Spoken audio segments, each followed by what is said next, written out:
नमस्कार. मी संतोष बांदल, सरपंच चांदखेड.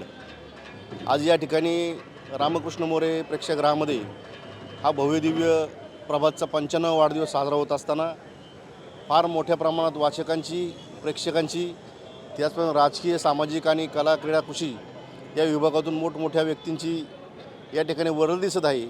याच्यावरूनच प्रभातचं नाव अगदी तळागाळात पोचलेलं दिसतं आहे. मी सुद्धा स्वतः गेले 20 ते 22 वर्षाचा प्रभातचा वाचक आहे. अतिशय सुंदर पद्धतीने प्रभातमध्ये लेख असतात. ते लेखांमध्ये राजकीय, सामाजिक सर्व घडामोडी असतात.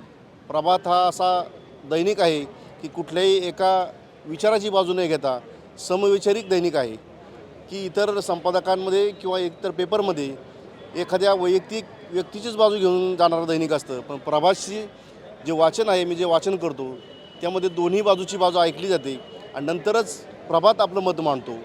याच्यामध्ये प्रभात आणखी एक सांगायचं म्हटलं तर प्रभातने आता नवीनच एक चॅनल सुरू केलेलं आहे.